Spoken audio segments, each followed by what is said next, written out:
My parents sued me for my grandfather's inheritance, the controlling shares of the company where we all worked.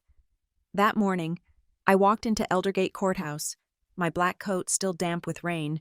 The judge rose the moment she saw me. "Miss Archer, please approach," she said. "Your grandfather left a sealed envelope with the court, to be opened only in your presence." My parents' faces paled. I clutched my files. Numbers don't lie. And they'd started a game without knowing I held the rules. My name is Sloan Archer, at 32. I am the head of risk management for Ironvale Holdings, a title that sounds more impressive than the reality, which is to spend my days staring at spreadsheets, identifying the ghosts of potential failures that haunt the numbers. I am, by nature and by trade, a person who quantifies disaster, and that morning, the disaster was my own. The rain in Ashmore that morning wasn't gentle. It was a cold, percussive assault on the city, turning the sky to a bruised sheet of slate gray. It slicked the granite steps of the Eldergate Courthouse and clung to my black wool coat, leaving behind a damp, earthy scent that mingled unpleasantly with the building's indoor aroma of wet paper, stale coffee, and a century of low-grade desperation. The fluorescent lights in the long marble hallway flickered with a nervous hum, casting a jaundiced glow on the worn linoleum floors. This was a place where futures were unceremoniously dismantled, one docket number at a time. I pushed through the heavy oak doors of Courtroom 3, and the low hum of conversation immediately ceased. There, at the plaintiff's table, sat my parents, my father, Daniel Archer, executive vice president of Ironvale, was the picture of aggrieved patrician dignity. His silver hair was perfectly coiffed, his jaw set, his bespoke suit a silent testament to the order and control he believed he commanded. Beside him, my mother, Lizette Archer, the company's chief financial officer, was a masterpiece of curated composure.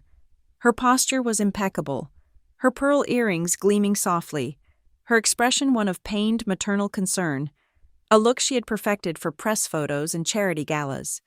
Between them sat their lawyer, Sterling Vance, a man whose smile was as thin and flimsy as a receipt. It didn't touch his eyes, which were busy scanning the room, assessing threats, calculating odds. When they landed on me, his smile tightened, a predator's acknowledgement of its prey. They were suing me. The formal charge, printed in stark black ink on the summons I'd received 3 weeks after my grandfather's funeral, was undue influence. The words were a legalistic poison, a sterile and bloodless term for a very ugly accusation, that I, their only child, had manipulated my grandfather, Everett Archer, into leaving me his controlling shares of Ironvale Holdings. The inheritance wasn't just about money. It was about power. It was the throne. And in their eyes, I had stolen it. They saw it as the culmination of my disloyalty, a final betrayal of the family that had, in their carefully crafted public narrative, given me everything.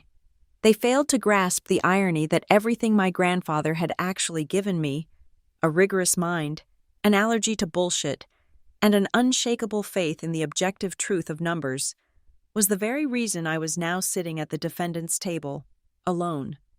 I took my seat. Placing my leather briefcase on the floor beside me, I gave my parents a brief, neutral nod. My father's eyes were chips of ice. My mother offered a fleeting, sorrowful purse of her lips, a pantomime of regret. The performance was seamless. "All rise." The bailiff's voice boomed through the room. We all stood as a woman in black robes entered from a side door and took her seat on the bench. Judge Maris Ketter. She was in her late 50s, with sharp, intelligent eyes that swept across the room, missing nothing. She reviewed the documents before her, her expression unreadable. Then, her eyes found me, wow, and she stood up. It was a stark, shocking breach of protocol. A ripple of confusion went through the courtroom. Lawyers shuffled their papers, looking at one another. The court reporter's fingers froze above her stenotype machine. My father's stony composure fractured, a flicker of bewilderment crossing his face. Vance's smirk vanished entirely, replaced by a tight, wary line. Judges do not stand for the parties in their courtroom. It simply wasn't done. "Ms. Archer, please approach the bench," Judge Ketter said, her voice calm but carrying an undeniable weight of command. I rose, my footsteps echoing in the sudden, profound silence.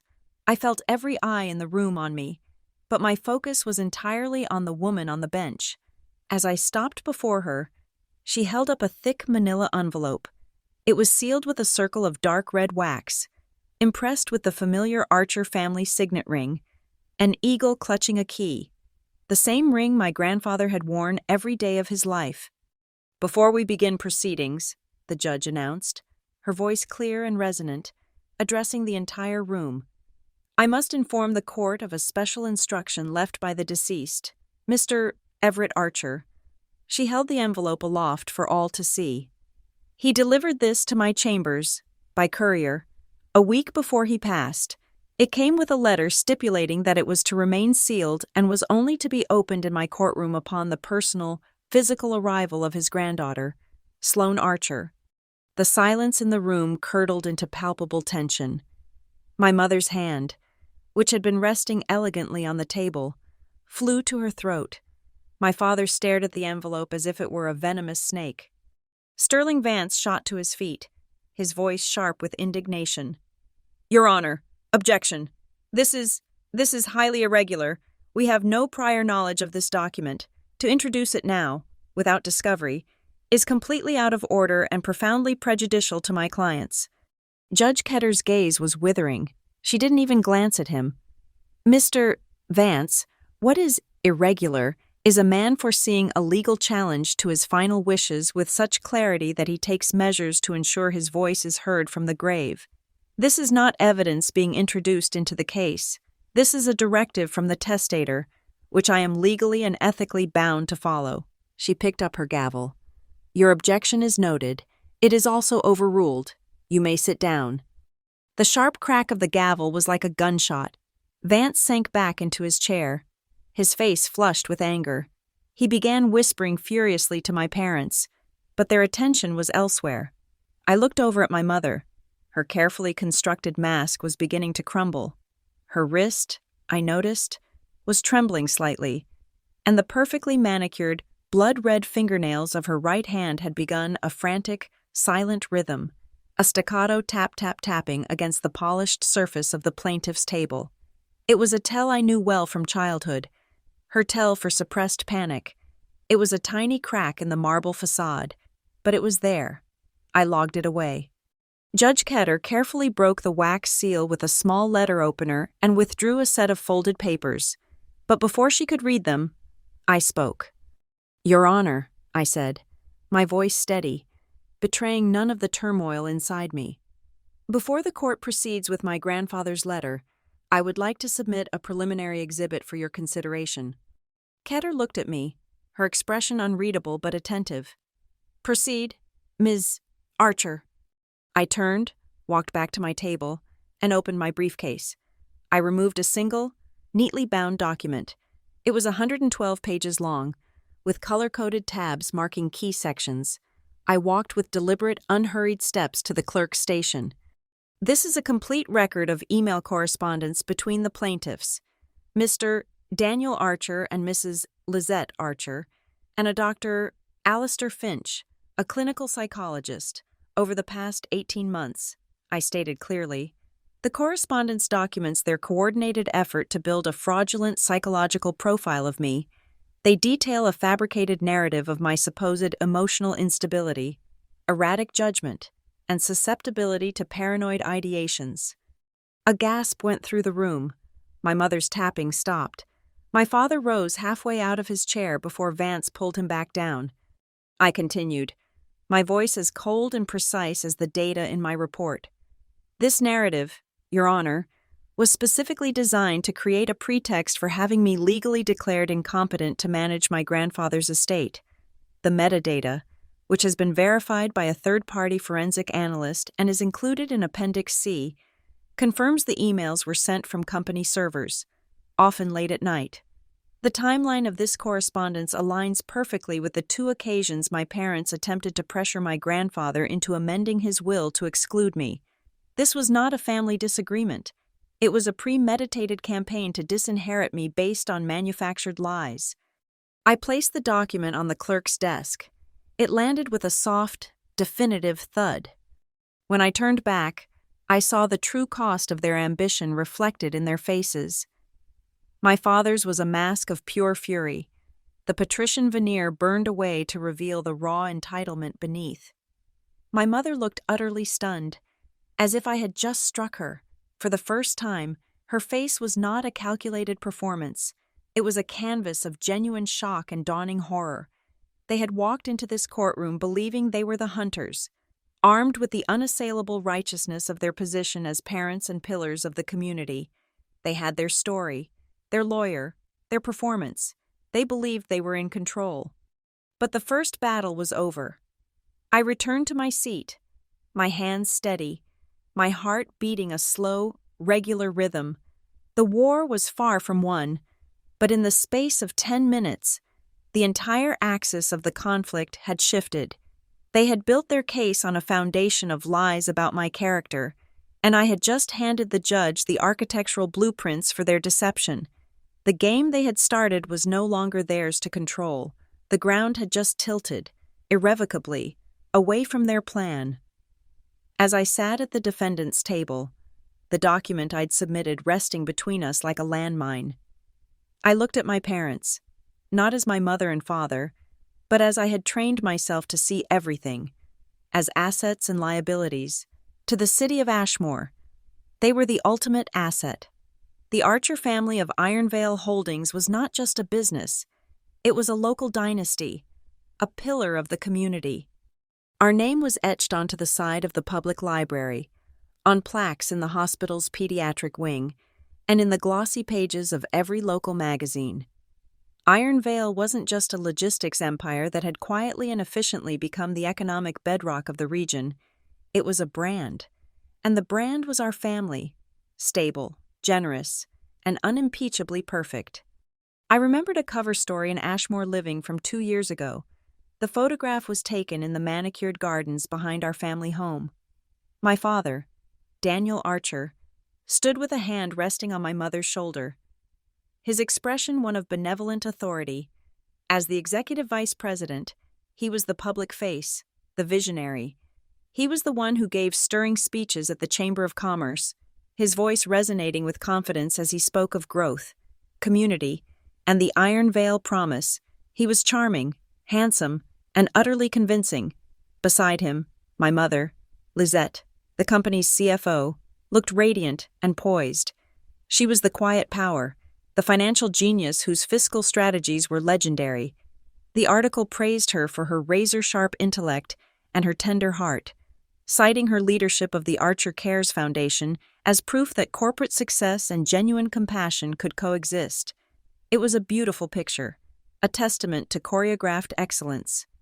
The article never mentioned that just before the camera flashed, my father had been quietly berating the gardener for a single brown patch on the lawn, or that my mother had spent the morning on the phone, her voice like ice, eviscerating a junior accountant for a rounding error. My own career at Ironvale had begun not with a corner office, but with a desk in a windowless room in the sub-basement, sorting mail. I was a 22-year-old unpaid intern. They called it character building, a way for me to learn the business from the ground up and earn my place. I knew what it really was. It was a lesson in hierarchy. It was a daily reminder that my name meant nothing without their approval. I was an Archer, but I was not yet one of them. I spent 6 months fetching coffee and making copies, all while my business school classmates were being fast-tracked into management programs. I never complained. I simply observed, learned the flow of information, and understood who held the real power. Not the people with the grandest titles, but the people who controlled the data. It was the best education they could have accidentally given me. This performance of family wasn't confined to the public. It permeated our private lives until there was no distinction left. Our family dinners were not meals. They were press briefings. They were held in the grand dining room, under a crystal chandelier that cast a cold, unforgiving light. The table was always set for 12, even when it was just the 3 of us. We drank water from crystal goblets. The conversation was never about our days. It was about the company's day. My father would hold forth on a new contract. My mother would dissect a competitor's quarterly report. Their questions to me were framed like interview queries. What are the key performance indicators on the new routing software, Sloan? Or summarize the risk assessment for the proposed warehouse expansion. Every meal was a board meeting with better cutlery. I remember the suffocating feeling of it all, the need to have my talking points ready, to present my life in a way that reflected well on the family brand. Our smiles were angled for cameras that were never there. My real education happened far from that sterile dining room. It was in my grandfather Everett's study, a room that smelled of old leather, pipe tobacco, and integrity. He was the one who founded Ironvale from a single rusty truck and a ledger book. While my parents were teaching me the importance of a firm handshake and a camera-ready smile, my grandfather would sit me down with a balance sheet. "Look here, Sloan," he'd say, his gnarled finger tracing a line of figures. "People will tell you stories. They'll sell you a vision. They'll charm you and flatter you. But the numbers don't have an agenda. They don't care about your feelings. They are the final, unvarnished truth." He taught me that a company's soul could be found in its ledger. He taught me how to spot the inconsistencies, the rounding errors, the little gaps in the narrative where the truth was hiding. I memorized his lessons like scripture. My parents, meanwhile, taught a different gospel. Image is everything. "Sloan," my mother told me once, while adjusting the collar of my blazer before a charity dinner. "It doesn't matter what the reality is. What matters is the perception. Control the perception, and you control the reality." It was the fundamental schism in my upbringing, a battle between two religions, my grandfather's faith in verifiable truth, and my parents' devotion to curated perception. I learned to survive by paying lip service to their faith. I would nod, smile, and play the part of the dutiful daughter, while in my head, I was running the numbers, cross-referencing their stories against the facts I knew. I became an expert in feigned agreement. As I rose through the ranks at Ironvale, moving from the mailroom to eventually heading the risk management department, the whispers started. They were quiet at first. Confined to the accounting and logistics departments, they were about Archer Cares, publicly. The foundation was my mother's crowning achievement. It was a PR juggernaut, funding everything from youth sports leagues to disaster relief efforts, generating a torrent of positive press that insulated Ironvale from any criticism. But internally, the foundation was a black box. The cash flow was opaque. The documentation was a mess. Projects were funded with enormous wire transfers that lacked the stringent, multi-layered verification required for all other company expenditures. It was the one part of Ironvale my department was implicitly warned away from, a risk I was not supposed to manage. I found the first thread late one night, running a randomized audit on expense reimbursements, a task so mundane my own team usually handled it, but I was restless. A line item caught my eye, a $4.2 million reimbursement to a third-party contractor for logistical support following Hurricane Eva. The reimbursement had been filed through the Archer Cares account. I searched for the supporting documents. There was no bill of lading, no proof of delivery, no fuel logs, no driver manifests, no third-party invoices. There was nothing but a single-page request form. The signature at the bottom, a crisp, elegant scrawl, was my mother's. The approval had been pushed through her terminal at 2:13 a.m. on a Tuesday. It was a ghost shipment. $4 million vanished into thin air, leaving behind only the faintest digital echo. 2 months later, my grandfather was dead. A sudden, massive coronary. The doctor said it was quick, that he didn't suffer. The internal company memo announcing his passing was a masterpiece of corporate sympathy. Written by our PR department, it spoke of his vision, his legacy, and his unwavering commitment to the Ironvale family. It read like an obituary for a brand, not a man. At the funeral, my parents stood at the front of the church, accepting condolences with a practiced, somber grace. I watched them, and I felt nothing but a profound and chilling disconnect. They weren't mourning a father, they were witnessing a transfer of power. The summons arrived exactly 3 weeks after we buried him. It was delivered by a courier to my apartment on a Tuesday morning. I read the words: undue influence, manipulation, exploitation of a vulnerable elder. And I finally understood. My late-night discovery was no longer just an accounting anomaly. It was a motive. They knew I was the only other person in the company who had inherited my grandfather's obsession with the truth in the numbers. They knew that with him gone, I was the only one who would know where and how to look. The lawsuit wasn't about grief or betrayal. It was a preemptive strike. They weren't just trying to take my inheritance. They were trying to discredit their key witness before she ever had a chance to speak. The week after the funeral, before the lawsuit papers arrived, my parents had granted me the privilege of clearing out my grandfather's personal effects from the main house. It was a task they framed as a kindness, allowing me a final, private moment with his memory. I knew it was a chore they found distasteful, a task beneath them. They wanted the house sanitized and ready for sale, stripped of the old man's stubborn, uncurated presence. So I spent a weekend in the silence of his home, the air thick with the ghosts of his pipe smoke and the scent of old books. The attic was the last place I looked. It was a repository of forgotten decades, shrouded in dust cloths and the faint smell of cedar, tucked away in a heavy sea chest, beneath folded wool blankets and out-of-season clothes. I found it. It wasn't a grand, ornate box, but a simple, leather-bound ledger, the kind he'd used in the early days of the company. The dark brown leather was worn smooth at the corners, and a small, tarnished brass lock held it shut. Taped to the back cover was a tiny, flat key. My fingers trembled slightly as I turned it. The lock clicked open with a soft, metallic sigh. The pages inside were filled with his familiar, spidery handwriting. But this wasn't an accounting of truck parts or fuel costs. It was a private inventory, a shadow ledger of his life's work. The first few pages detailed personal loans he'd made to early employees, most marked paid in full or simply forgiven. Then came the section that made my breath catch in my throat. The heading was simple: Class 5. I had never heard of Class 5 shares. They didn't exist in any official company filing I had ever seen.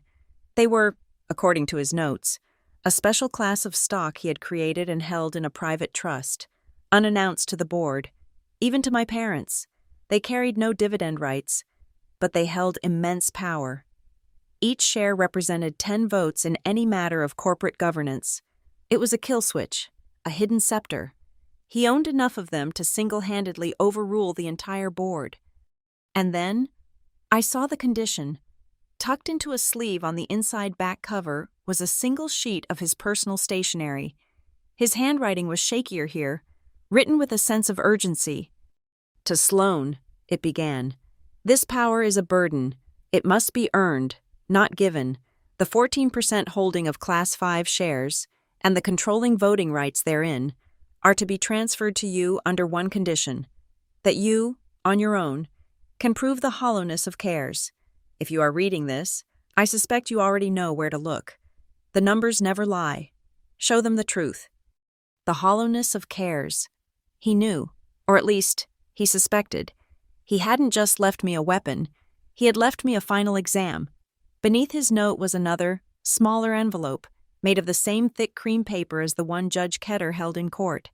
On the front, in my grandfather's assertive script, were the words, "For Judge Maris Ketter, to be opened only upon Sloane's physical arrival in her courtroom."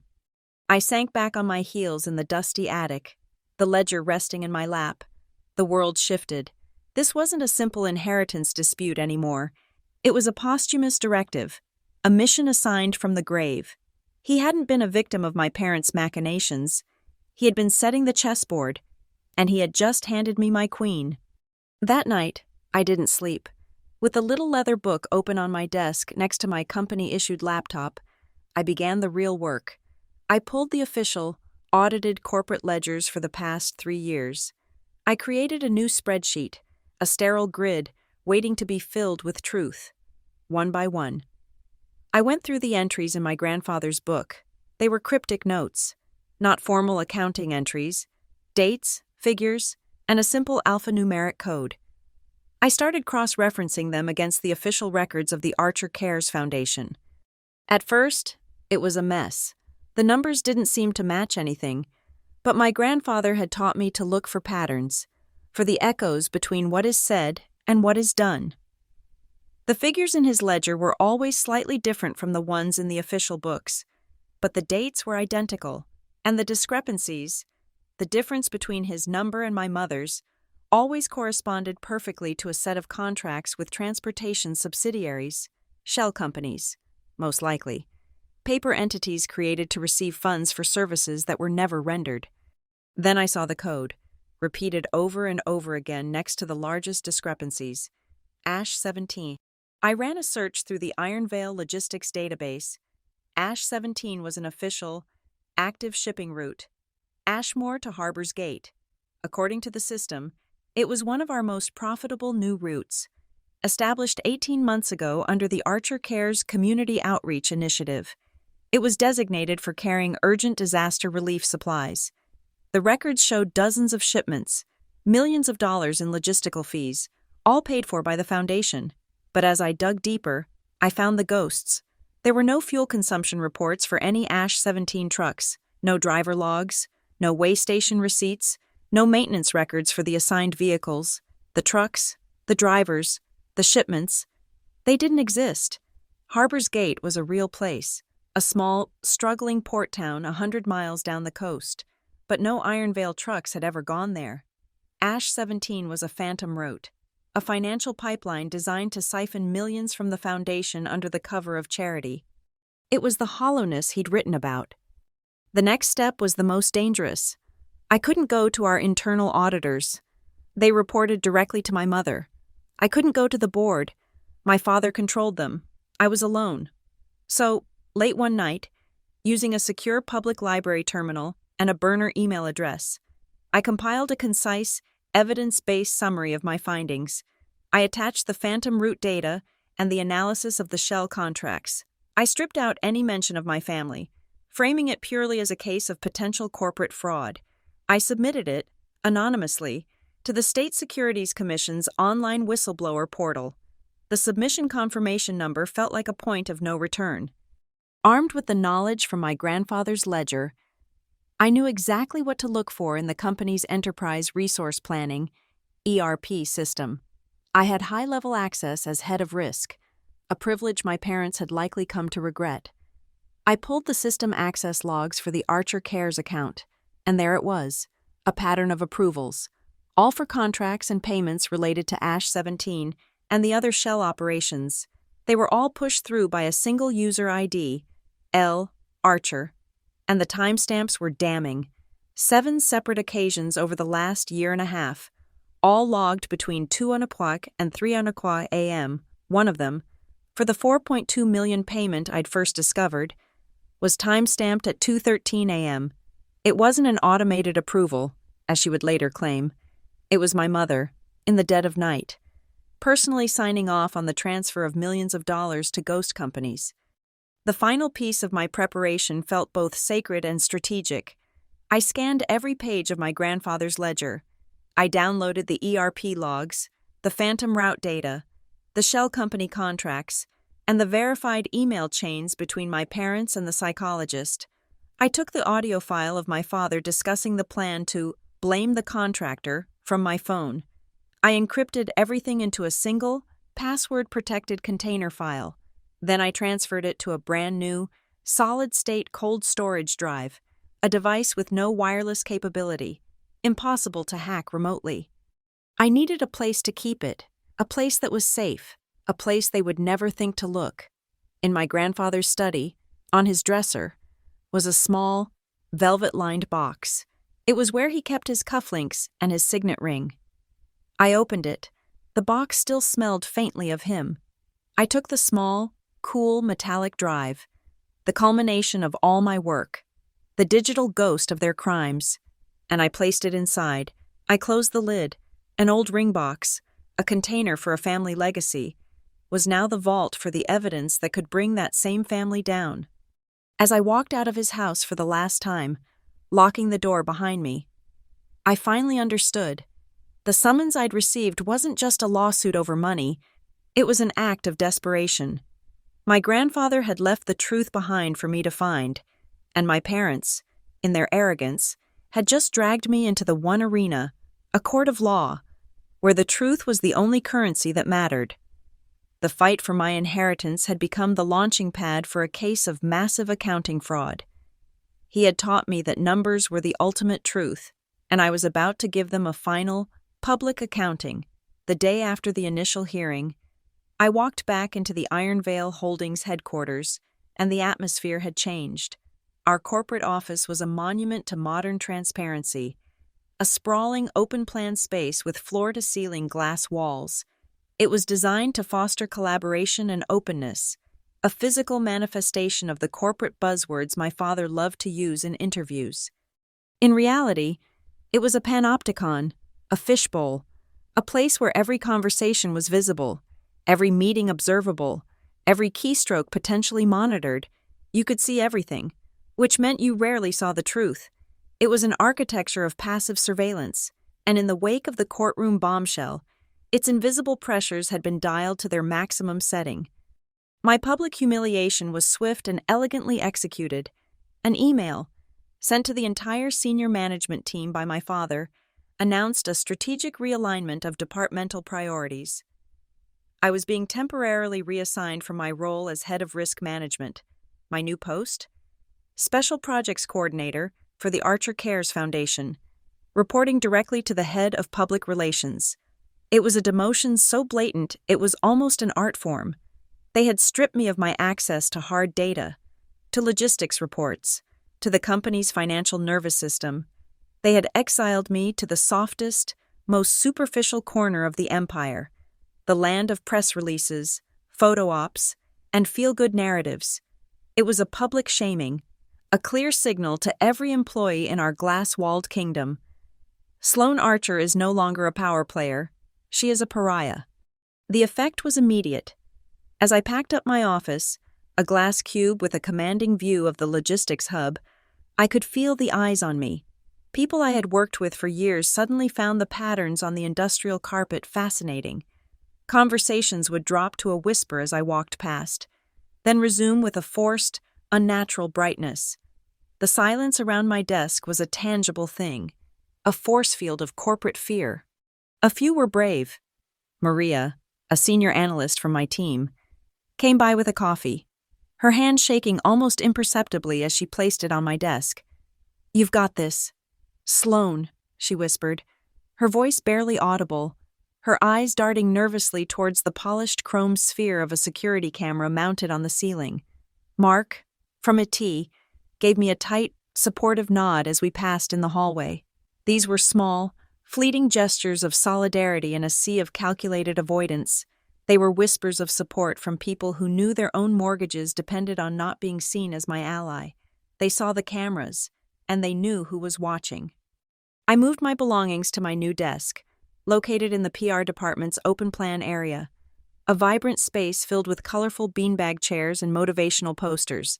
It felt like being demoted to kindergarten.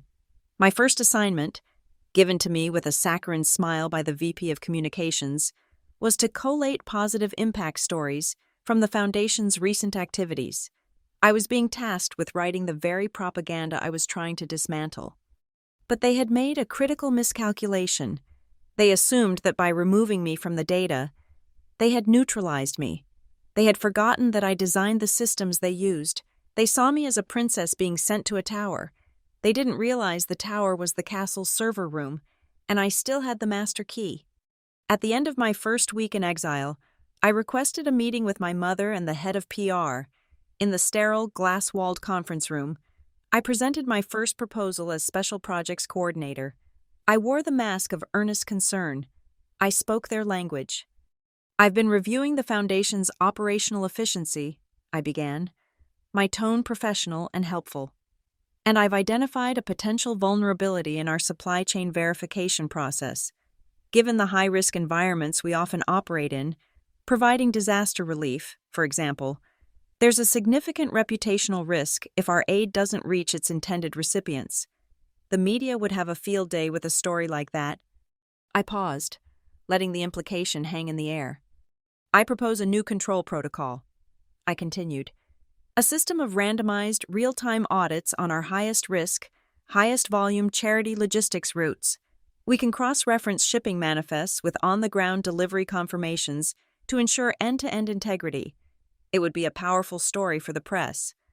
Iron Veil sets a new standard in charitable transparency. The PR head was practically salivating, already imagining the headlines.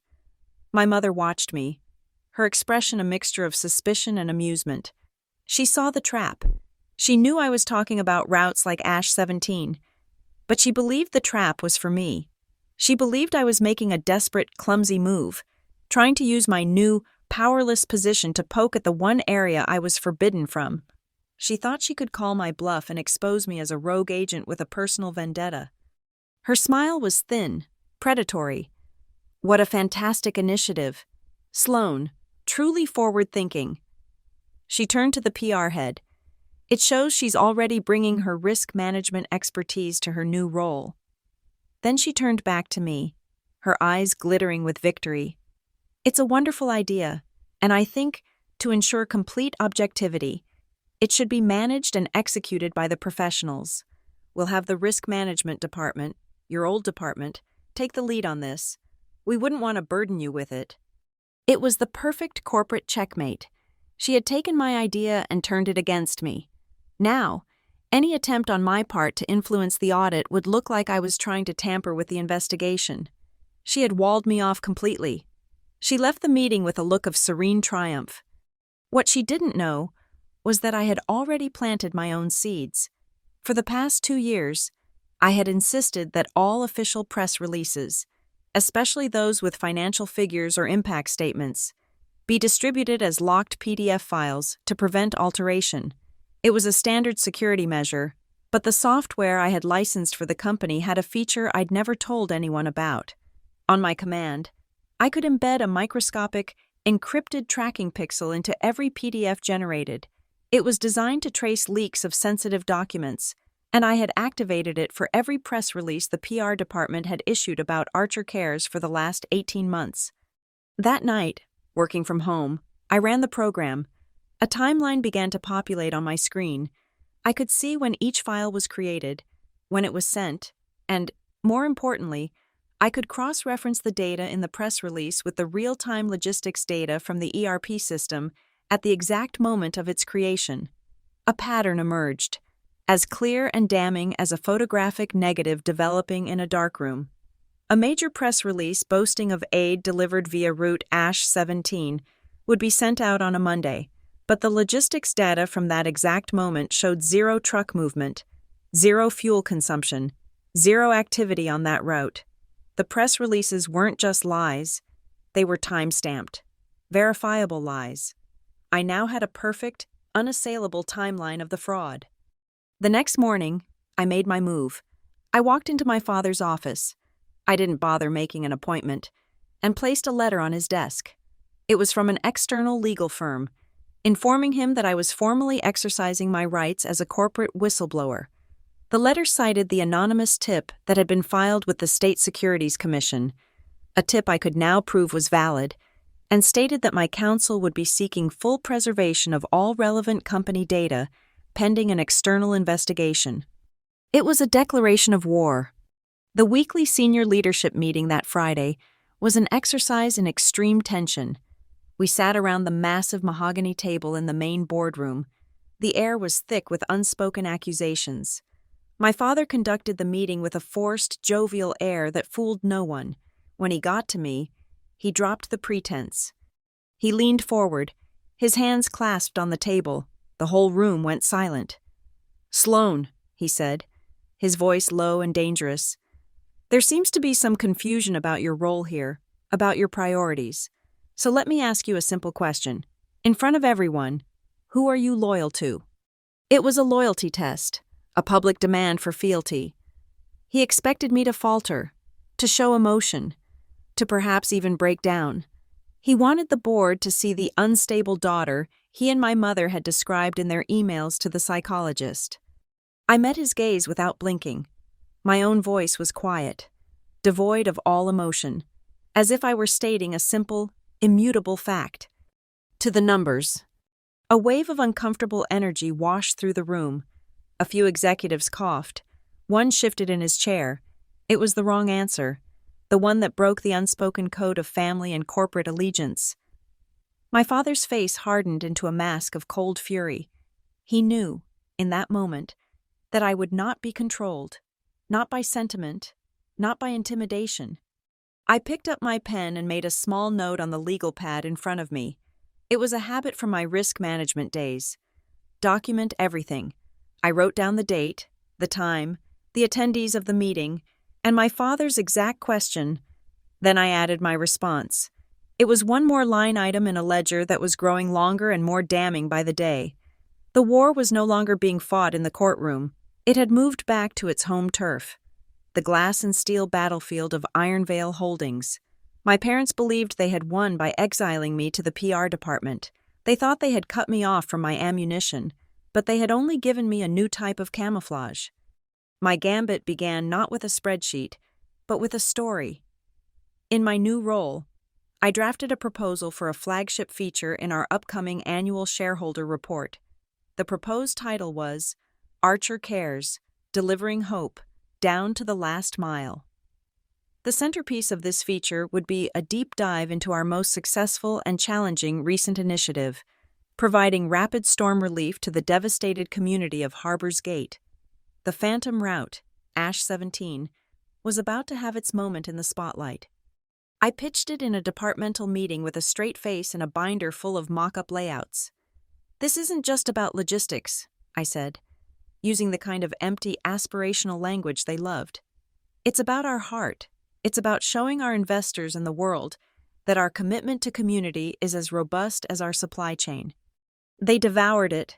It was exactly the kind of self-congratulatory PR they were addicted to. My father approved the project personally, praising my renewed focus on the family's core values. They were so eager to promote the lie that they failed to see the hook concealed within it. The moment the project was greenlit, the first cog in my machine began to turn. Weeks earlier, during the implementation of the new transparency protocol my mother had so cleverly assigned to my old department, I had embedded a silent, automated trigger. Any project flagged by PR for a high-profile communications feature would automatically trigger a Level 1 documentation audit. The logic was unassailable and buried in 100 pages of procedural code. To protect the company from reputational damage, any story we told the public had to be backed by verifiable, original source documents. The system, now operating under the authority of my old department, sent out an automated request to the accounting division. The request was simple. To complete the PR feature on Ash 17, they needed to upload the original, signed bills of lading for all shipments. A bill of lading is a difficult thing to forge. It's a legal document, a receipt of cargo, that follows a physical path. It gets stamped, signed, and weathered. It's not something you can just print out. A digital copy is never enough for a true audit. The system, as I had designed it, knew that. It specifically demanded a high-resolution scan of the original paper document. For 3 days, there was silence. Then, the panicked response I had been waiting for arrived. It came from a junior accountant, a young man named Kevin who was known for his eagerness to please.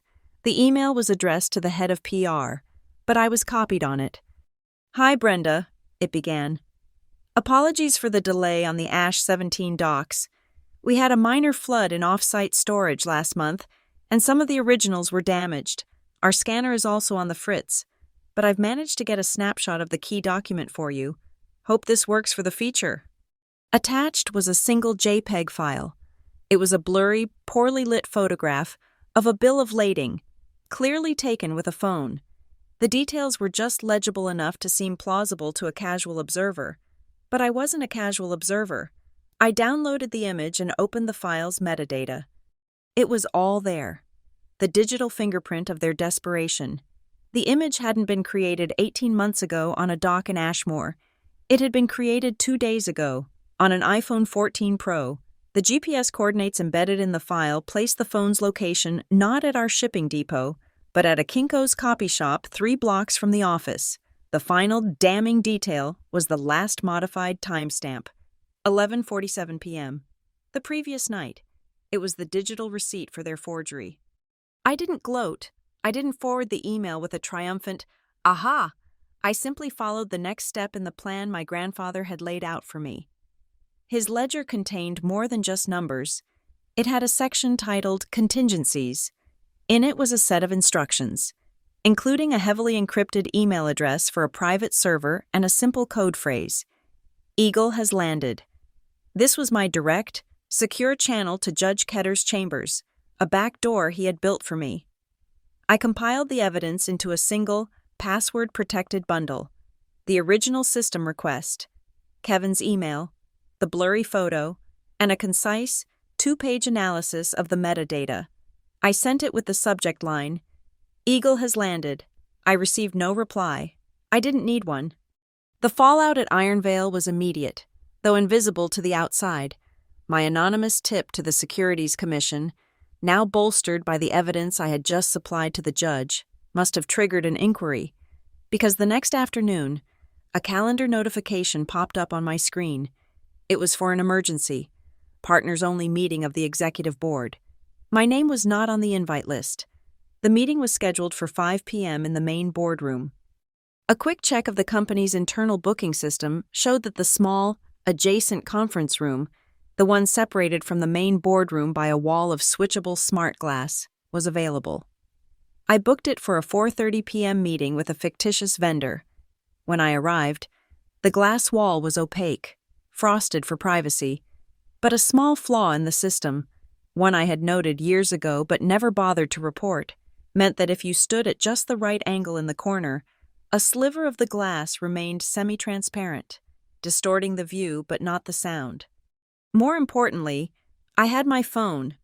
2 years prior, my mother had championed a new Bring Your Own Device, BYOD policy to save on hardware costs, to connect our personal devices to the company network. Every employee had to sign an agreement. Buried in the fine print was a clause she herself had approved. All activity and communication conducted on personal devices while on company property or connected to the company network were subject to monitoring and recording for security and quality assurance purposes. It was a standard, draconian corporate policy designed to protect the company. I was about to use it to do just that. I placed my phone on the conference table, started a voice memo, and waited. Through the sliver of clear glass, I saw them file in. My father, my mother, and our 2 senior board members. Their faces were grim. I couldn't make out all the words, but the panicked cadence of their voices was clear. Then, I heard my father's voice rise, sharp and distinct. "No choice. We have to contain this. It's one route, one contractor. We'll say they submitted fraudulent paperwork. We'll terminate their contract, sue them for damages. We'll be the victims here. We'll control the narrative." My mother's voice followed, lower but just as clear. "The contractor is just a paper entity. Daniel, it traces back to a P.O. box. We need a name, a face, someone from Harbor's Gate we can pin this on." They were planning the cover-up. They were scripting the sacrifice. I had it all on tape. A crystal-clear recording, made perfectly legal by the very policy my mother had written. The final, desperate move came that night, hours before the next day's court session. It was 1:15 a.m. An email arrived in my personal inbox. The sender was Lizette Archer. The subject line was blank. There was no text in the body. There was only a single attachment. It was a PDF file named Bowl Ash 17 Corrected PDF. My hands were steady as I downloaded it. It was a clean, crisp, professional-looking scan of the bill of lading. All the signatures were perfect. All the stamps were clear. It was an expert forgery. They must have spent the evening creating it. They had even run it through a metadata scrubbing program to remove the digital trail. But they had been clumsy. The software they used had malfunctioned, leaving behind a hidden artifact in the file's code. a log of the scrub itself. It was a digital signature of the tool they had used, complete with a timestamp of the failed attempt to erase the original file's properties. It was evidence not just of forgery, but of a deliberate attempt to destroy evidence. It was an admission of guilt, sent directly from my mother's email account. I opened the encrypted drive, the one I kept in my grandfather's ring box. I created a new folder and labeled it Exhibit D, Spoliation and Self-Incrimination. I dragged the PDF file into it. My own case was now complete. The ambush they had planned for me in court had failed. The war of attrition they had waged in the office had backfired. Now, their own frantic attempts to cover their tracks had built the final walls of the prison they didn't yet know they were in. The trap, baited with their own arrogance and sprung by their own panic, had closed without a sound. We resumed our places in courtroom 3, as if returning to the second act of a play where the set had been drenched in gasoline. The air was thick with it. The nervous shuffling of papers and the bailiff's procedural announcements did nothing to dispel the tension. All of it was background noise. The focal point of the entire room, the gravitational center around which we all orbited, was the thick manila envelope resting on the judge's bench. It was my grandfather's ghost, waiting to speak. My parents sat stiffly at their table, the picture of aggrieved plaintiffs, but the portrait was cracking at the edges. My father's jaw was clenched so tightly a muscle jumped along his cheekbone. My mother's hands were clasped in her lap, her knuckles white. Their lawyer, Sterling Vance, attempted a look of professional boredom, but his eyes kept flicking to the envelope, a telltale sign of a man who loathed surprises. Judge Maris Ketter entered, and we all rose. She didn't waste a moment on pleasantries. Her gaze swept over the room before settling on the envelope. She picked it up, holding it so everyone could see the unbroken wax seal. As established in our prior session, she began, her voice cutting through the silence, I am now compelled to open a document left in my care by the late Everett Archer. With a small, precise letter opener, she slid the blade under the wax. The sound of the paper tearing was unnaturally loud in the silent room, like a single dry leaf skittering across a vast, empty plaza. She withdrew 2 documents, a multi-page, formally typed document that was clearly a legal instrument, and a single, folded sheet of my grandfather's personal, cream-colored stationery. She unfolded the letter first. Before I read from the legal document, she said, Mr. Archer included a personal letter to the court. It is his wish that I read it aloud. She cleared her throat and began, To the Honorable Judge Ketter, she read, and I could hear my grandfather's voice in the formal, respectful words. If you are reading this, it means my family is fighting over the things I have left behind. I am a man who believes in a simple truth. Character is the only asset that cannot be liquidated. I have spent my life building a company, but I have spent my life's best efforts raising a family. I now fear that one was built at the expense of the other. I saw my mother flinch, a small, almost imperceptible movement. The judge continued, I have long held suspicions about certain financial practices within my company, practices shrouded in the noble guise of charity. I have my own records, but I am an old man. A proper investigation requires a mind that is sharp, a will that is strong, and a loyalty not to family sentiment, but to the unvarnished truth of a balance sheet. For this reason, I have structured my will in a manner that may seem unconventional. Her eyes lifted from the page for a moment, meeting mine. Then she looked back down. The enclosed legal document, a second codicil to my last will and testament, is to be considered null and void unless a specific condition is met. It is to have no legal force or effect unless my granddaughter, Sloane Archer, has, of her own volition and through her own efforts, brought evidence of the aforementioned financial improprieties before this court. Her inheritance is not a gift, it is a burden of proof.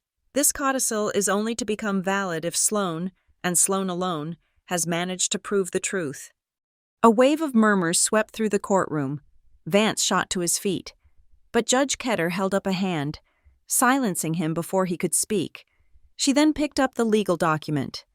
"This," she announced, "is the second codicil to the last will and testament of Everett Archer, in light of the letter's condition, which this court acknowledges has been met by Ms. Archer's preliminary submission of evidence in our last session. I will now read its key provisions." She scanned the document, her expression unreadable. Provision 1. The codicil hereby establishes the existence of a special class of privately held shares in Ironvale Holdings, designated as Class 5. These shares, numbering 14,000, are bequeathed in their entirety to Sloan Archer. My father made a choked, strangled sound. 14,000 shares sounded like a small number, but I knew what came next. Provision 2, Ketter continued, her voice level. Each Class 5 share grants the holder 10 votes in all matters of corporate governance. Furthermore, the holder of this block of shares is granted the legal authority to convene an emergency meeting of the company's shareholders, for any reason, with no less than 24 hours' notice. It was a corporate nuke, a 14% stake that wielded the voting power of a majority shareholder, the power to upend the board, to fire executives, to change the entire direction of the company. It was absolute control, hidden in plain sight. And finally, the judge said, her eyes moving back to the letter, "Mr. Archer's letter concludes with a final directive regarding the remainder of his contested estate, the common shares, properties, and liquid assets currently under dispute in this lawsuit." She paused, letting the weight of the moment settle. If the court, upon reviewing the evidence provided by Sloan, finds that a fraud has been perpetrated through the Archer Cares Foundation, then all other assets of my estate are to be immediately transferred into a newly created entity, the Everett Archer Scholarship Fund, dedicated to providing financial aid to students of accounting and forensic auditing at the State University. My granddaughter, Sloan Archer, is to be appointed the sole, uncompensated administrator of this fund. The room was utterly, profoundly silent. Vance's face was ashen. He looked like he'd been physically struck. They hadn't just lost the company, they had lost the money. Every last dollar they had sued me for was now designated for a charity, a final, posthumous rebuke to their greed. Vance finally found his voice, sputtering. "Your Honor, this is preposterous. It's an absurdly punitive and unreasonable condition. We demand this theatrical document be struck from the record." Judge Ketter's gaze was glacial. "Mr. Vance, a man is free to place whatever conditions he wishes on the dispersal of his property. Your client's disappointment does not render his final wishes unreasonable. Your motion is denied. Sit down." Her gavel struck the block with a crack of thunder, and Vance collapsed back into his chair. I rose slowly. "Your Honor," I said, my voice cutting through the tension. "In light of my grandfather's directive, and to fully satisfy the condition of the codicil, I would like to formally submit my supplementary findings into evidence." Ketter nodded, her eyes fixed on me. "What do you have, Ms. Archer?"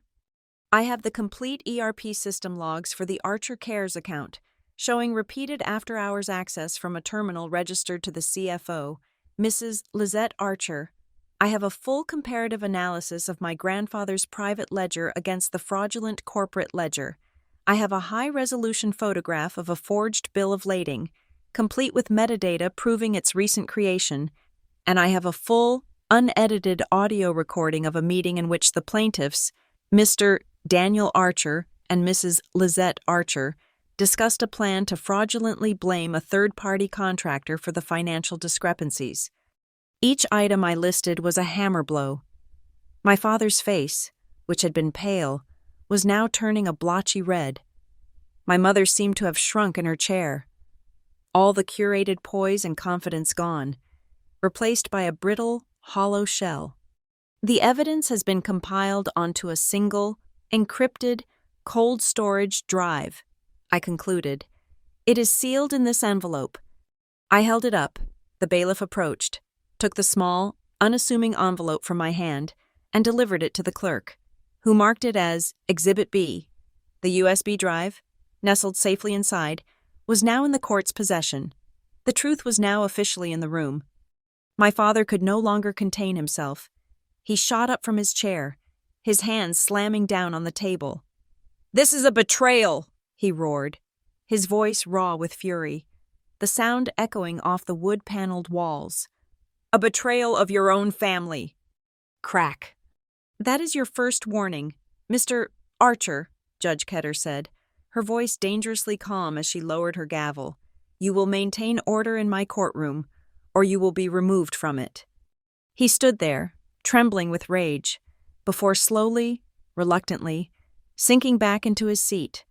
But my mother did not look away from me. Her eyes, cold and filled with a venom I had not seen since I was a child, bored into mine from across the room. She leaned forward, just enough to speak in a low, sibilant whisper that was meant only for me. "You will destroy this family." The accusation was meant to be a blade, to wound me with the guilt of what I was doing, but it glanced off the armor of my grandfather's final words. I looked back at her, my own expression unreadable, my own voice just as quiet. "No," I replied, the word a soft, final correction. "I'm cleaning it up." No one else in the room heard the exchange. The court reporter didn't catch it. The lawyers didn't hear it. It was a final, quiet transaction between a mother and a daughter, across a battlefield of their own making. No one heard it, except, I realized, for Judge Ketter. Her eyes had been on us, watching the silent, venomous exchange, and as my mother turned away, a flicker of something crossed the judge's face. It was not a grin, it was not a smirk, it was the faintest, most fleeting, almost imperceptible upturn at the corner of her mouth, a smile. And in that instant, I knew that she wasn't just following the law, she was witnessing justice. My lawyer, a calm, methodical man named Elias Davies, whom I had retained the day after receiving the summons, rose to begin his cross-examination. He was the opposite of Sterling Vance. Where Vance was theatrical and slick, Davies was quiet and precise. He moved like a surgeon, not a showman. His first patient was my mother. He began gently. "Mrs. Archer, could you please describe for the court the standard procedure for documenting a shipment funded by the Archer Cares Foundation?" My mother, having regained some of her composure, answered with practiced ease. "It's a multi-layered process. Of course, it involves requisitions, manifests, and critically, a signed bill of lading upon delivery to confirm receipt of goods." "A bill of lading," Davies repeated, letting the words hang in the air. "A crucial document. Would you say it's the cornerstone of your verification process?" "Absolutely," she said, a hint of pride in her voice. "We insist on it." "Excellent," Davies said, walking towards the clerk's desk. "Then perhaps you can provide the court with the original, signed bill of lading for the series of shipments designated as Route Ash 17, delivering storm relief to Harbor's Gate." Sterling Vance was on his feet. "Objection. Asked and answered in preliminary discovery. The documents were unfortunately lost." Davies turned to my mother, his expression one of polite inquiry. "Lost? Can you elaborate for the court, Mrs. Archer?" My mother gave a small, sorrowful sigh. "It was a terrible misfortune. A pipe burst in the off-site storage facility where those records were archived.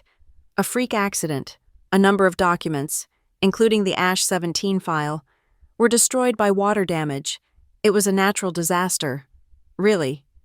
"A natural disaster," Davies echoed softly. "How very unfortunate." He turned to me. I gave a slight nod. "Your Honor," Davies said, "at this time, the defense would like to present Exhibit C to the court." The image I had extracted from the junior accountant's email filled the large monitors positioned around the courtroom. It was the blurry phone camera snapshot of the forged bill of lading. A low murmur rippled through the gallery. "Mrs. Archer," Davies said, his voice hardening slightly, "this image was submitted by your accounting department last week as a substitute for the destroyed document. Do you recognize it?"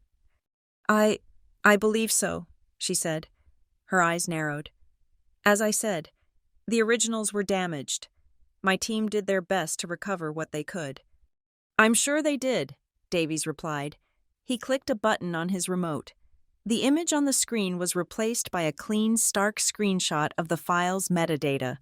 The words iPhone 14 Pro, GPS coordinates 34.0522 DGN, 118.2437 DWW, and date created October 9th, 2025, were highlighted in a bright red box.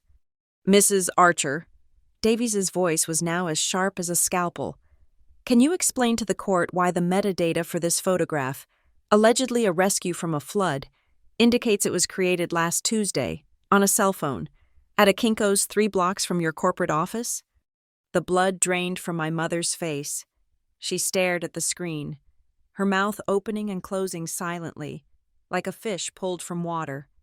It must be a technical error. I'm not an expert in metadata.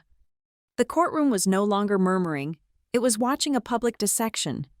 Davies moved on, relentless. Let's talk about a specific transaction, a payment of $4.2 million made from the Archer Cares Fund, for which no supporting documentation, no bill of lading, destroyed or otherwise, has ever been produced. Can you tell the court who authorized that payment?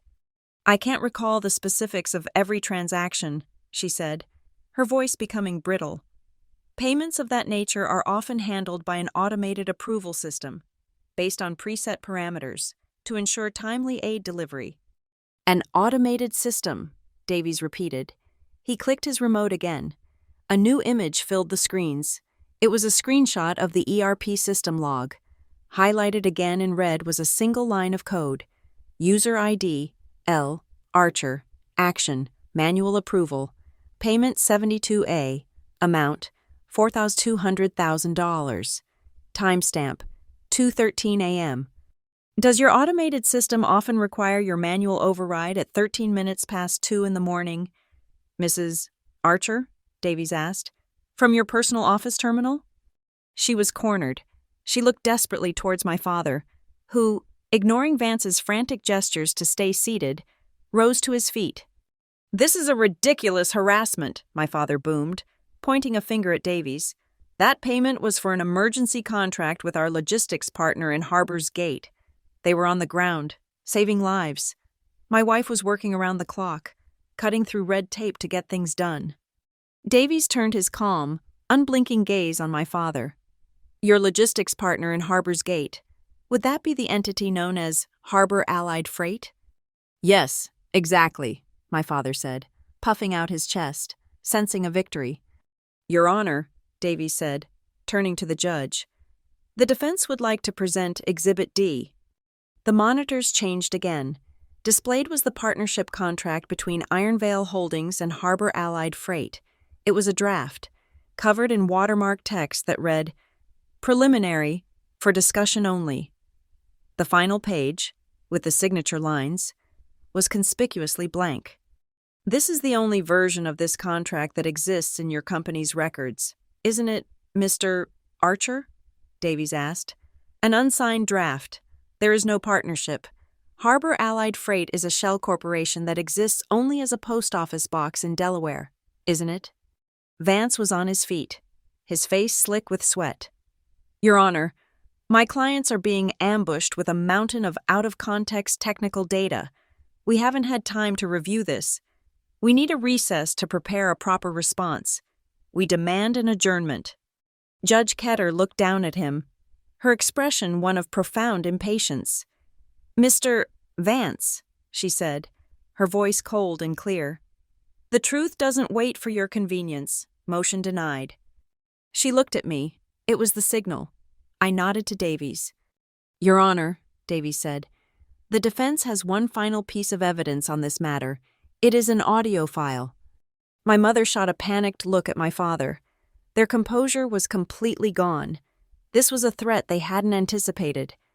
We object, Vance shouted. This is a clear violation of privacy. Any recording was made without my client's consent.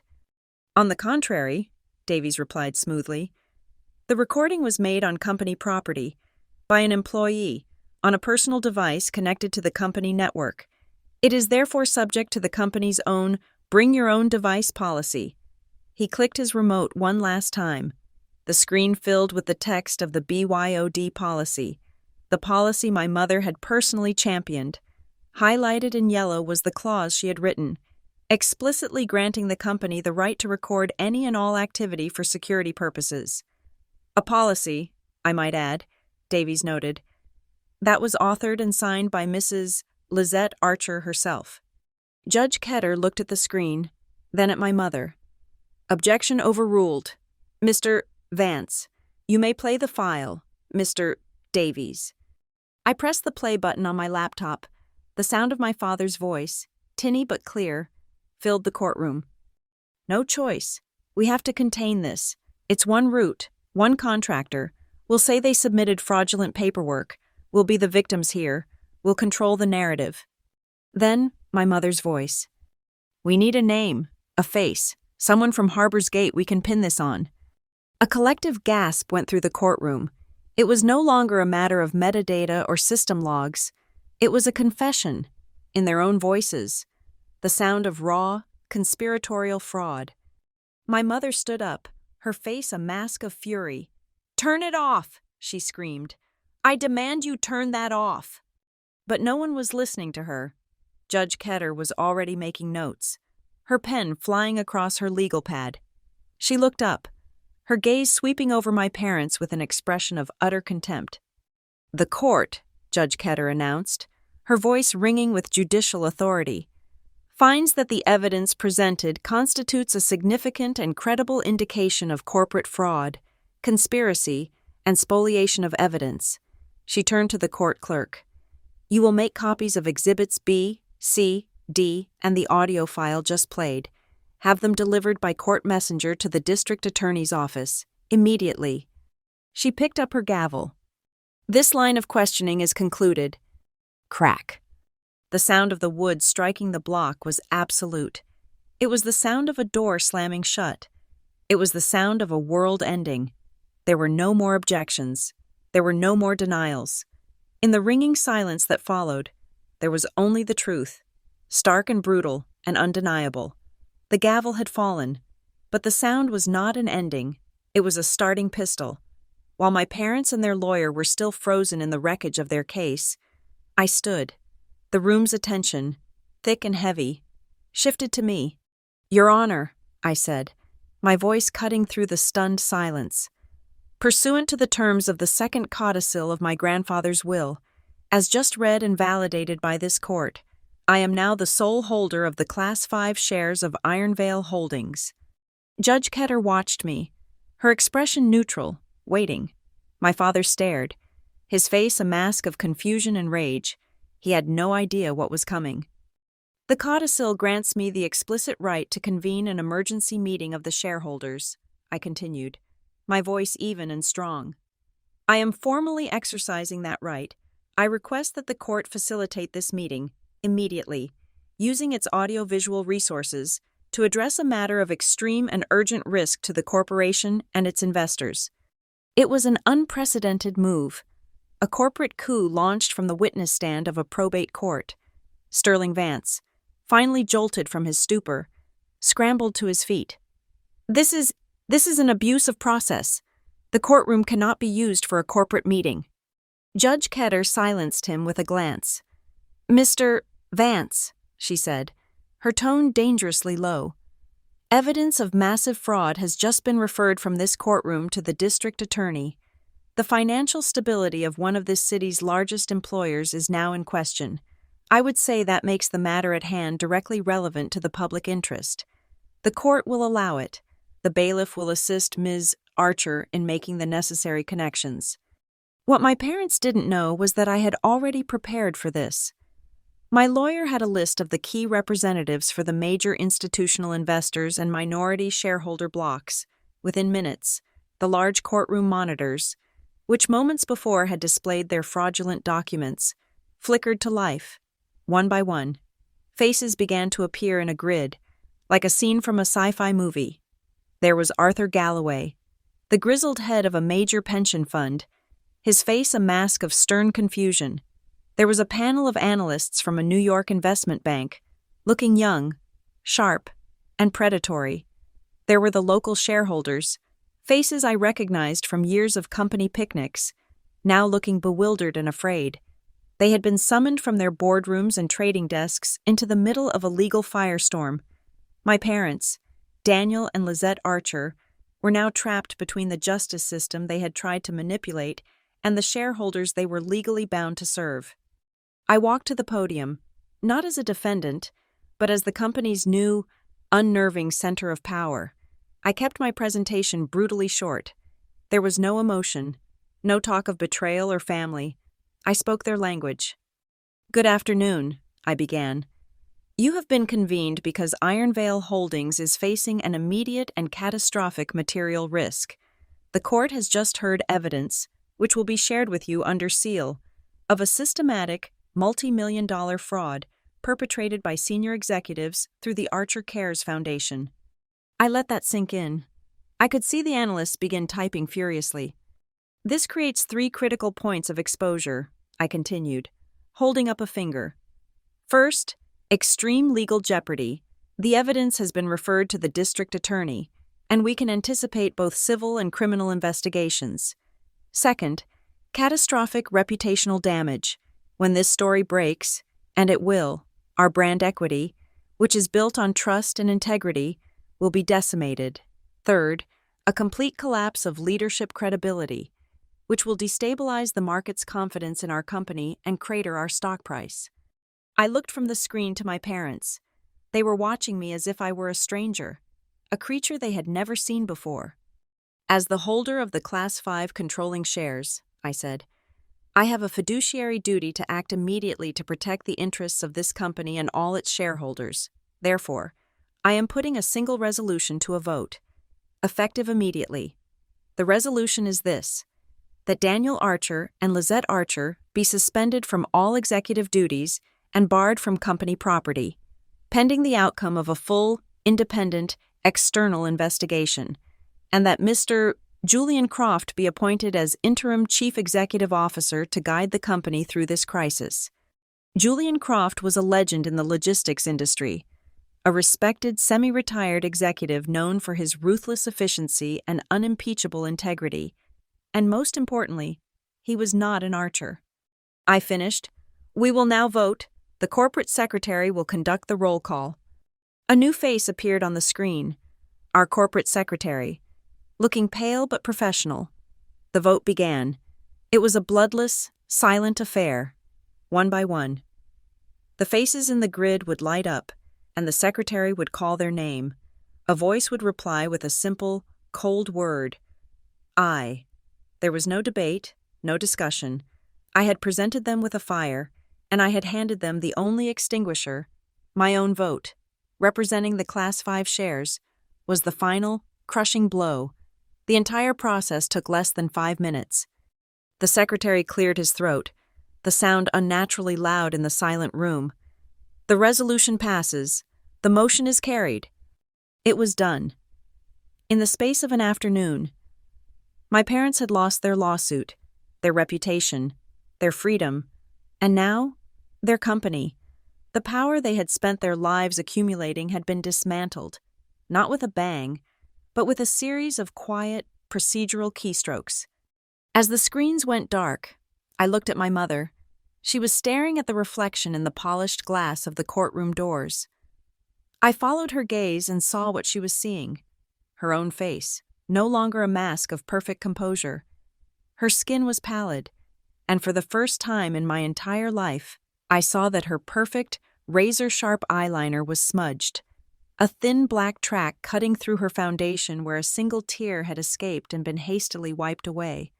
The perfect facade had finally, irrevocably, shattered. My father, ever the performer, attempted to rally. He let out a short, sharp laugh that held no humor. This is just a misunderstanding," he said, looking around at the remaining board members, who were now actively avoiding his gaze. "The media will understand. We'll get ahead of this." His words, once so powerful and commanding, fell into a dead, absorbing silence. No one answered him. No one even looked at him. His voice, his primary weapon for his entire life, no longer had any effect. He was a ghost at his own execution. The corporate secretary, now in a car and on his way to the office to enact the transition, sent a document to my lawyer's tablet.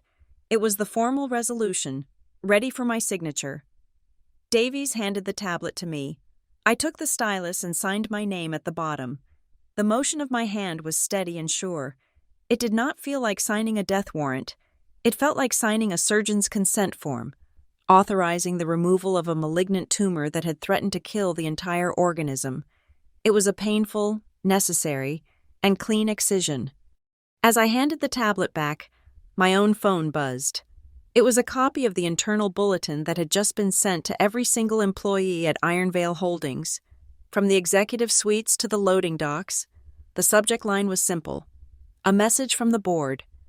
The text was brief, professional, and devoid of all emotion. It announced the appointment of Julian Croft as interim CEO and the temporary leave of Daniel and Lizette Archer. It ended with a single, devastating sentence I had written myself the night before. Effective immediately, Ironvale Holdings will be transitioning to a new era of total transparency. The war was over. The cleanup was about to begin. With the emergency shareholder meeting concluded, a profound, almost vacuum-like silence descended upon the courtroom. The digital ghosts of the shareholders had vanished from the monitors, leaving the screens dark and reflective. What remained was the raw, undeniable aftermath. My parents sat at the plaintiff's table, no longer executives of an empire, but merely two people in a room where their lives had been systematically dismantled. They seemed smaller, diminished, the power that had animated them drained away, leaving behind only the husk of their ambition. All eyes turned back to Judge Maris Ketter. She had allowed the corporate coup to happen, and now she would deliver the final, legal verdict. She adjusted the papers before her. The quiet rustle of the pages the only sound. Her face was impassive, the face of the law itself, unconcerned with family drama, focused only on the final, unassailable facts. This court will now render its judgment on the original petition filed by the plaintiffs, Daniel and Lizette Archer, she announced, her voice a clear, declarative instrument. The petition sought to invalidate the primary bequest in the will of Everett Archer to his granddaughter, Sloane Archer, on the grounds of undue influence. She paused, her gaze sweeping over my parents. The court has heard extensive evidence to the contrary. More significantly, the court has unsealed a second codicil to the testator's will, which contained a specific and legally sound condition for its enactment. The court finds that the defendant, Ms. Sloane Archer, through the submission of credible, verified evidence of corporate malfeasance, has fully and unequivocally satisfied said condition. Her words were like nails being hammered into a coffin lid. Therefore, she continued, the court declares the second codicil to be valid and legally binding. The bequest of the 14,000 Class 5 shares of Ironvale Holdings to Ms. Sloane Archer is hereby affirmed. She is the legal and rightful owner of said shares and all powers and privileges attached thereto. She set one paper aside and picked up another. Furthermore, in accordance with the testator's explicit instructions within the codicil, the court orders that the remainder of the contested estate, including all common shares, real estate holdings, and liquid assets, be transferred to a new legal entity. This entity shall be named the Everett Archer Scholarship Fund. She looked directly at me. The court also affirms the testator's appointment of Ms. Sloane Archer as the sole administrator of this fund. The terms of this appointment are strict. Ms. Archer will serve without compensation, and the fund's financial records are to be made publicly available for a full audit on a quarterly basis to ensure complete transparency. It was my grandfather's final lesson in integrity, delivered from the grave. He had given me the power to protect the company, but he had ensured the money would be used not for personal enrichment, but for the cultivation of the very skills that had saved it. Finally, Judge Ketter looked back at my parents, her expression devoid of pity. As the defendant has met the conditions of the will, and as the plaintiff's central claim has been proven to be without merit, and indeed, to have been filed in bad faith to conceal their own illicit activities, the original petition to disinherit Ms. Archer is hereby dismissed, with prejudice. Dismissed with prejudice, the final, fatal words. It meant they could never bring this suit again. It was over. But she wasn't finished. Regarding the evidence of fraud presented in this courtroom, she said, her voice taking on an even harder edge. As previously stated, a full copy of the relevant exhibits and testimony has been dispatched to the office of the district attorney. Furthermore, this court is now issuing an official order for the complete preservation of all digital and physical records at Ironvale Holdings. Any attempt to delete, alter, or destroy company data will be considered a federal offense of obstruction of justice. The legal framework was now a steel cage. Closing around them, my lawyer, Elias Davies, rose. "Your Honor," he said respectfully, "there is the matter of legal fees and compensatory damages owed to my client for this malicious prosecution." Before he could continue, I gave him a small shake of my head. I had already decided. I stood. "Your Honor," I said, "I will not be seeking any personal financial damages from the plaintiffs, nor will I ask the company for compensation." I took a breath, feeling the weight of my grandfather's legacy settle on my shoulders. Instead, I would ask that the board of Ironvale, under its new leadership, consider allocating a portion of those funds, not for me, but to establish a nonprofit center in Ashmore, a center dedicated to training the next generation of forensic accountants and ethical risk managers, a place where people can learn to find the truth inside the numbers. It was the only kind of compensation that mattered. It was turning their poison into an antidote. Judge Ketter looked at me for a long moment. A flicker of something, not warmth, but a deep, professional respect in her eyes. The corner of her mouth turned up in that same fleeting smile I had seen before. "Your grandfather taught you a great deal about numbers, Ms. Archer," she said, her voice softer now, a quiet statement of fact in the silent room. "Today, you taught them a great deal about truth." The words landed with a profound sense of closure. All the pain, all the isolation, all the late nights spent chasing ghosts in a ledger, it had all been distilled into that one simple sentence. He taught me how to sew integrity into every line of the ledger. "Your Honor," I replied, my voice steady, "that's the only inheritance I ever truly wanted." I glanced over at my parents. They were not looking at me, or at the judge. They were looking at each other. And in that look, I saw the final collapse.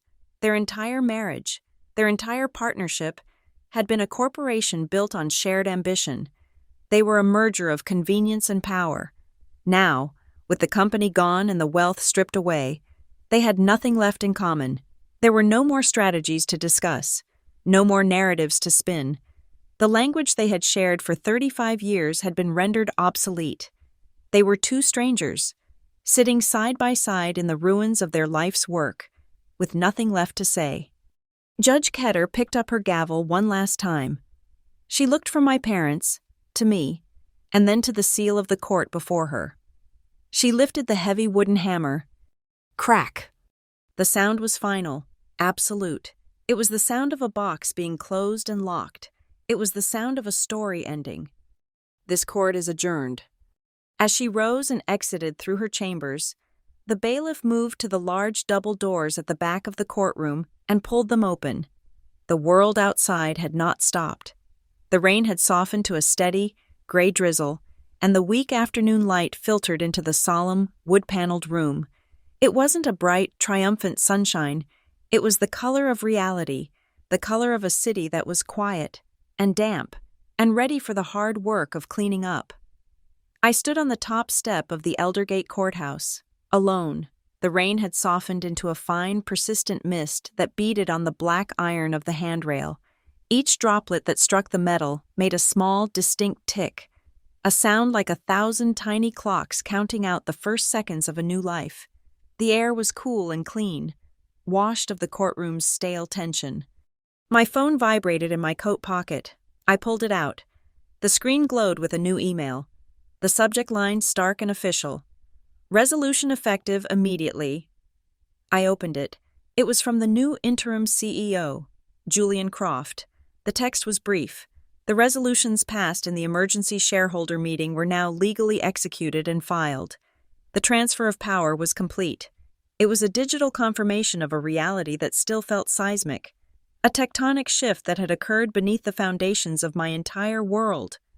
My fingers, numb with cold and adrenaline, found the last thing my grandfather had left me.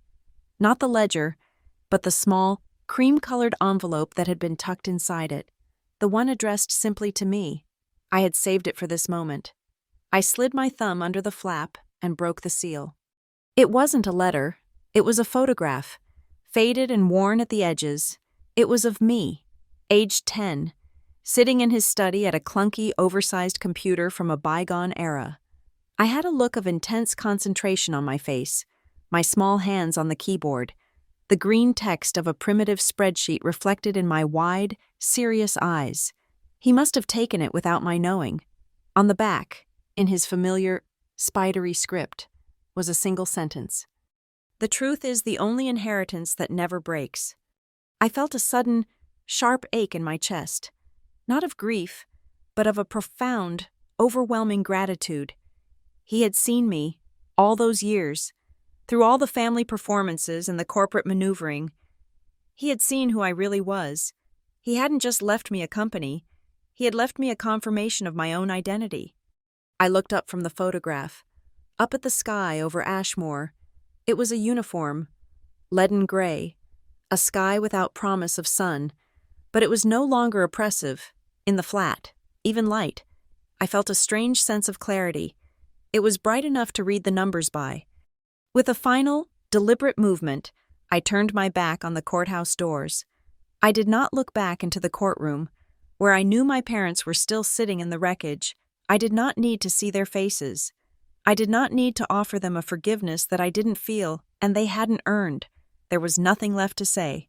Justice had spoken for both of us, and its accounting was more complete and impartial than any words I could ever offer. The glass of the large doors caught my reflection as I turned. I saw a woman in a black coat, her hair damp with rain. Her face was pale and serious. For a moment, I didn't recognize her. Then I did. It was me. But the reflection was different.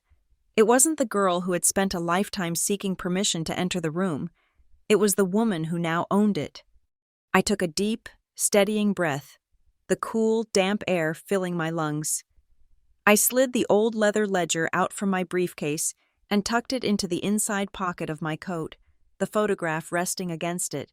It felt solid, a familiar weight against my heart. From behind me, back inside the courthouse, the bailiff's voice echoed as he prepared for the next case on the docket, his words a familiar refrain of the system that would now grind on without me. All rise. And standing there, on the steps in the gentle rain, I smiled. Thank you so much for listening to this story. I'd love to know where you're tuning in from. So drop a comment below and let's connect and share our thoughts. If you enjoyed this, please consider subscribing to the channel and giving this video a like. And if you'd like to help this story be heard by more people, please hit that hype button. Your support means the world.